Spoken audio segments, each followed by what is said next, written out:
Contestant number 5, Usitha Ranatunge. Did I make the right choice? Did I make the right choice? Usitha Ranatunge.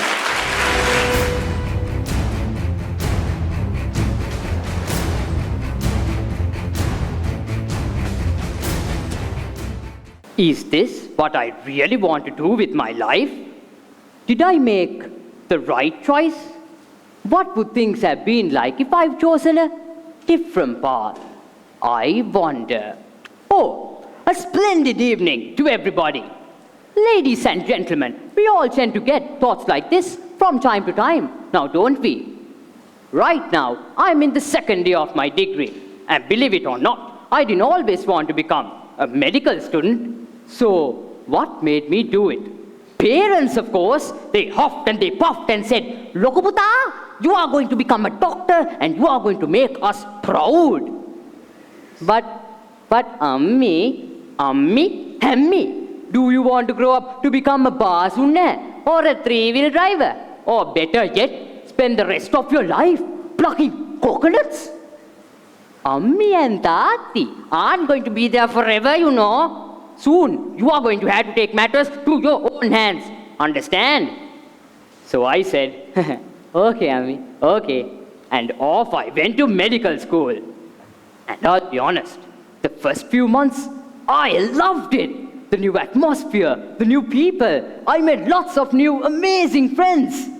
The subjects, they were well interesting too. But then, as the days went by, while sitting in those long, boring lectures, half asleep, half awake, I began to ask myself, what am I doing here? Did I make the right choice? No. It's way too much work. But then again, I've already decided to become a doctor.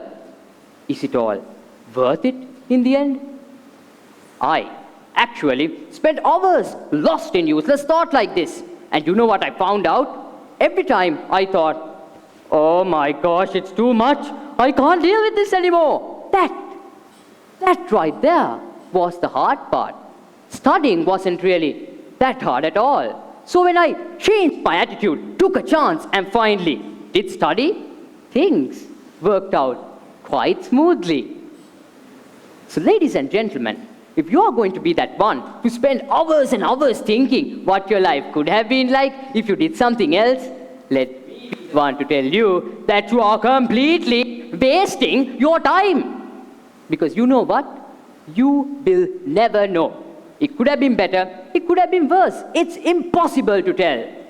So it's very important we don't make all these harsh life choices due to all this overthinking, like changing your field of study. This can be with regards to your friends and family, girlfriend or boyfriend.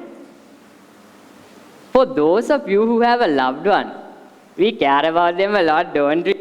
Our sweetheart, na? But doesn't it just grind your gears when they lie to you?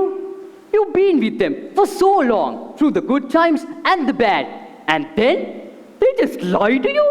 How could they? But think about it this way. The two of you probably pluck flowers around 2 to 3 hours on a daily basis and say every once a month she comes up with this big fat lie. So that makes 12 big fat lies each year.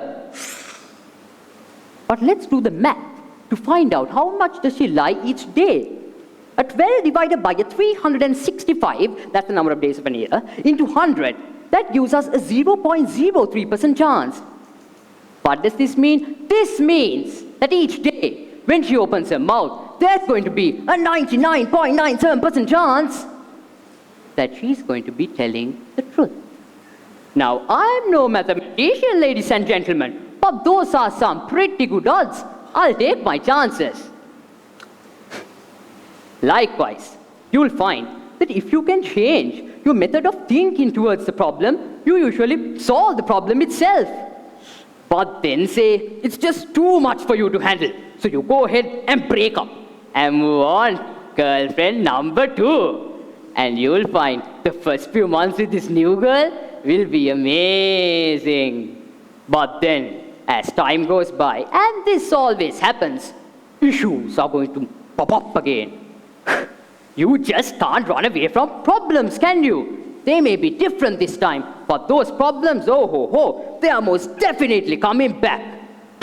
Problems are shit, aren't they? For the sake of decency, we will now refer to shit as dung. When faced with life's difficulties, there are two ways of reacting to all this. Dung. Option number one, we carry it around. We put it in our pants, our pockets, and rub it all over ourselves. This is a metaphor for sinking into depression because of our problems. Option number two, we heave a sigh, grab my fork and spade, and start digging in the dung to where it belongs. To our garden, of course. This may take days, weeks, months. But there will come a day when there's no more dung to be seen. And how the flowers will bloom. The fruit will be so ripe and sweet. The fragrance and richness of your garden will mesmerize passers-by to stop and enjoy a delicious bite. So, ladies and gentlemen, when faced with problems, don't let that get you down. Don't sulk or complain, moan or groan. Just grab your fork and spade and say, excellent, more fertilizer for my garden.